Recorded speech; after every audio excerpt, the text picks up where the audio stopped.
So, Ishan, we are as we are in the process of revamping the website. I know we are optimizing it for ranking on LLMs, but apart from that, is there anything interesting that you have done so far? Yeah, we already have a lot of the wireframes and stuff in place, but we need to first finalize our brand. So we're having a lot of those initial conversations. We've started doing work on SEO, we've started doing some LLM optimization work, but to make anything live, the one thing is we need to first figure out the brand and then we can make it live. Now, in that brand things, we've had some early discussions till now. Some of that is very interesting.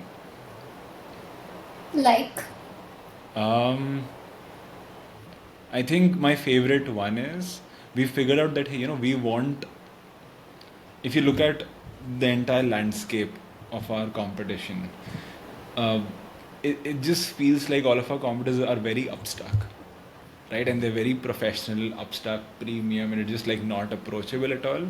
And where this industry is, you need one brand which just feels like, oh yeah, I understand what they're saying. They've not made this very, very hard. They've made it very easy for me to relate to things and understand what to do. And we really want to we want to be that brand for the industry where, okay, I understand what to do, I can relate to what they're saying, and it doesn't feel out of reach. Versus everyone else is sort of making it slightly they're making it harder than it is so they can sell more. Versus we want to make it so easy that we can sell more. Both of those things work. We just want to make sure that it's very easy for everyone to understand and relate to. yeah, this reminds me of the AISO webinars that you were conducting in March, and this was exactly one piece of feedback that I heard, that it felt very relatable and approachable. But then again, are you intentionally taking any steps towards it? Yeah. Yeah, so by the way, we have another webinar, this time with Exit 5 on Okay. Thursday. So super excited about that.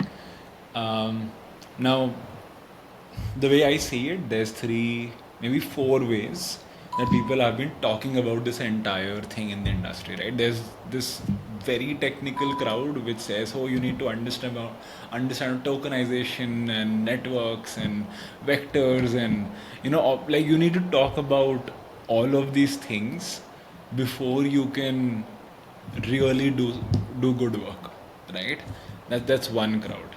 The second crowd is where they'll say, okay, you know what, we'll make up a lot of metrics and show you a lot of data, and that's most of our competitors will say, okay, we'll show you visibility and we'll show how things are going, but then the things that they'll say as action items will just be so vague that it sounds nice, but the moment you sit down to do the work, it'll feel like, oh, am I not good enough? Do I not understand what really needs to be done? Because when I do it, I hear it, it's easy to understand, and I can, I'm like, it sounds good, but when I sit down and do it, I don't know specifically what I'm supposed to do. So it leads to very broad advice, which makes it very like it just makes the entire thing not very approachable. Then what we've been trying to do with the segmentation that we have is simple search, contextual search, and misrepresentations.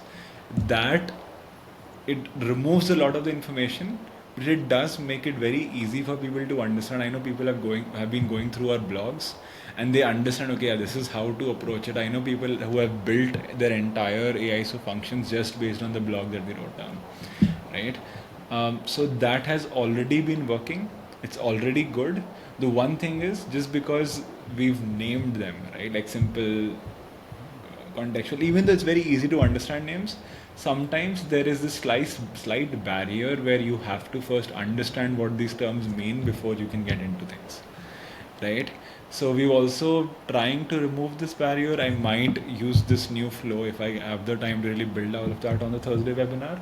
But then the new flow is we can start with the actual prompts that you should think about, and I'll give you a quick summary of that. So we focus on, there's three kinds of prompts that will really drive any pipeline, uh, or might have some revenue impact.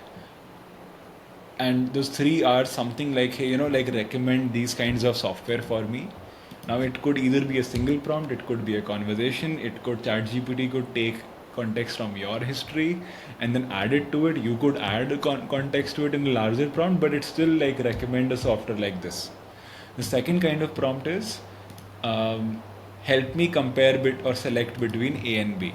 Again, it could be a simple prompt. You could have added a lot of things to it. ChatGPT could pick it up from your history, but it's still like compare A versus B, right?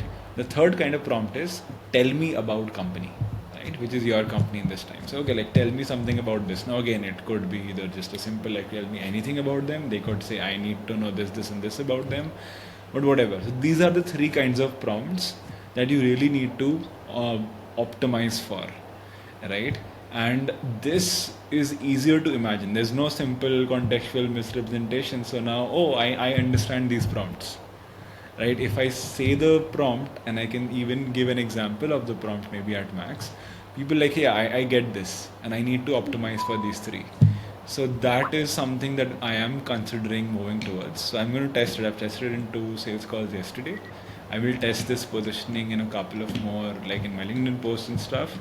And we'll also ask a few people directly over interviews. And if truly we see that, okay, this is what is better, we might just end up rebuilding the entire product and aligning it to this positioning if we have to, right? And then not only just from messaging perspective, but also from all of our capabilities, fixing them, moving them around, that aligns with this. Again, just that's what it means, right? Like aligning to a positioning or a brand. Yeah. Yeah, okay, perfect.